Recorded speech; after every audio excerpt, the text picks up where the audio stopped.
I am Ferdinand Marcos, and I am the President of the Republic of the Philippines. I stand today on behalf of 110 million Filipinos. The Excellencies, the members of the Diplomatic Corps, please take your seats. The other honorable members of the Cabinet, the Senate and the House of Representatives who are with us here today, National Historical Commission of the Philippines Chair Regalado Jose Jr., Manila City Mayor Hani Lacuna, of course, our First Lady Luis Araneta Marcos, my fellow workers in government, other distinguished guests, ang aking mga minamahal na kababayan, magandang araw po sa ating lahat.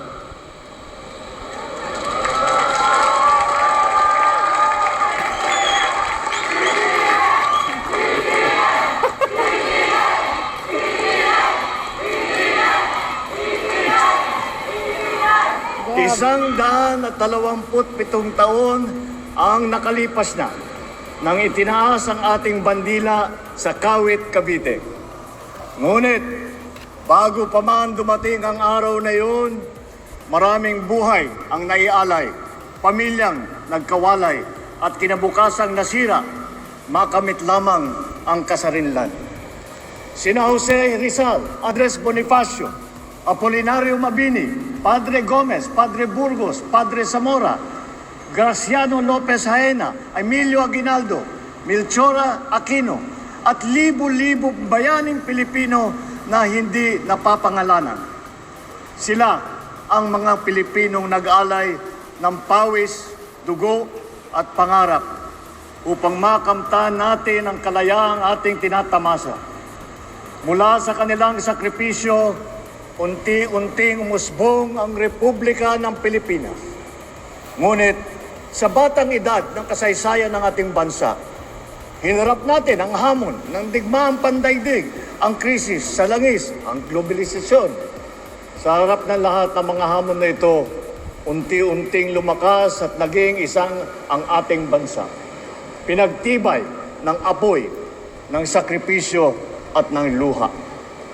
Ngayon, malaya nating na ipapahayag ang ating saloobin nang walang kinakatakutan at malayang nagagawa ang naisin na walang iniiwasan.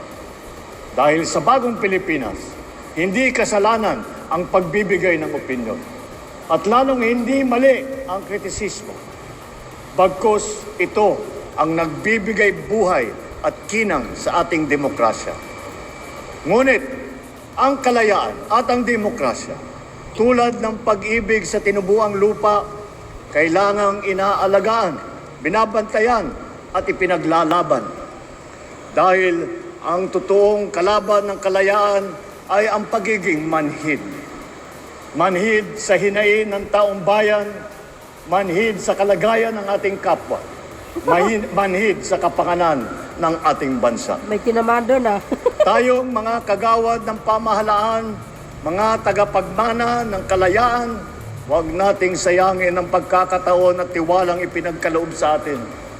Pananagutan, yan ang sigaw ng sambayanan.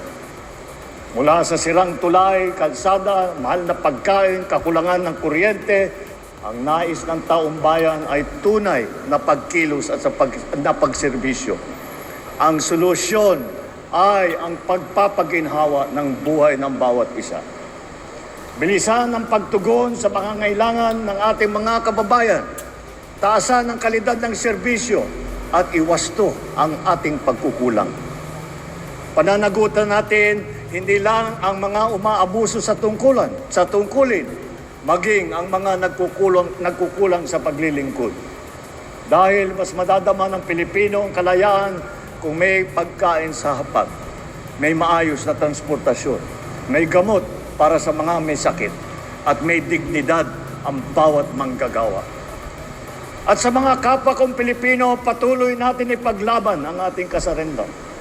Huwag natin kakalimutan na ang kalayaan ay hindi ibinibigay. If we look at what is happening around the world today, freedom is fleeting.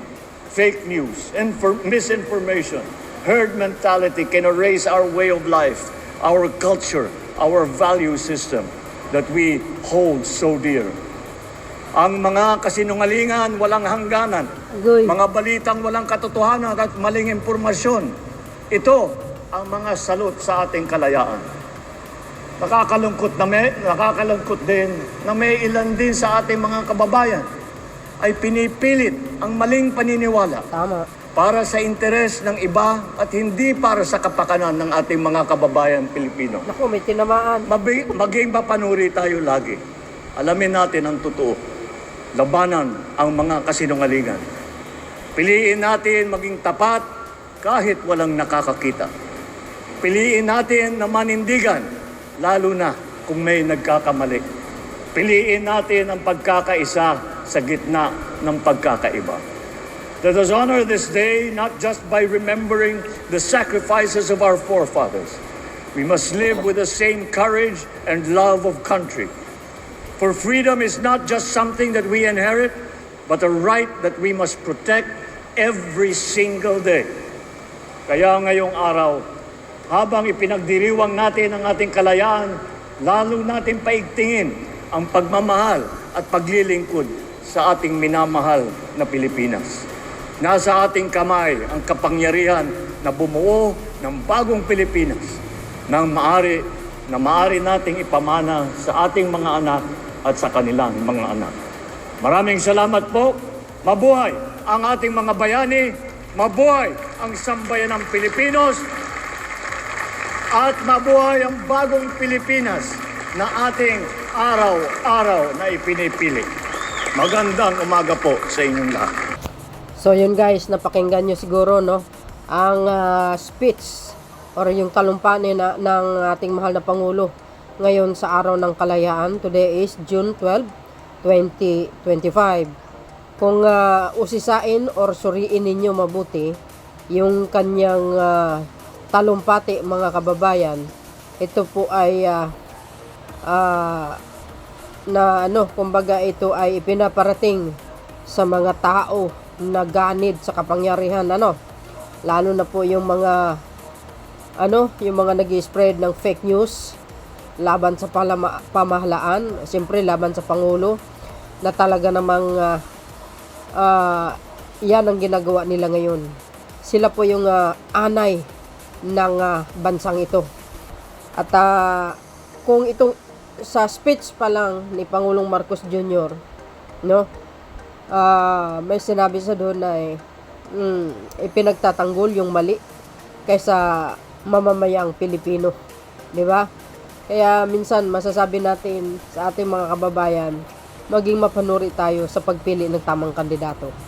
Kasi ang Pilipinas, kung tutuusin, talagang mayaman tayo sa mga resources, guys, Kung may pagkakaisa, ang lahat magsuportahan sa bawat isa, suportahan ng mga bagong administrasyon, hindi nagaway-away, hindi po malayo na tayo po ay giginhawa.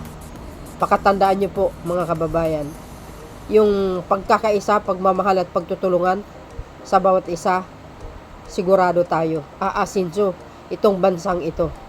Pero kung ganito yung naging sitwasyon na mayroong tao na gustong pabagsakin ng gobyerno, gustong agawin ng palasyo para makaupo lang, kung tutuusin hindi naman fit na umupo, wala naman sapat na eksperyensa, siguro para mapagtakpan ng issue nila, yan yung mga politician na hindi po karapat-dapat sa anumang pwesto. Well, I think God will not allow sa mga politician na may masamang balak sa mamamayang Pilipino.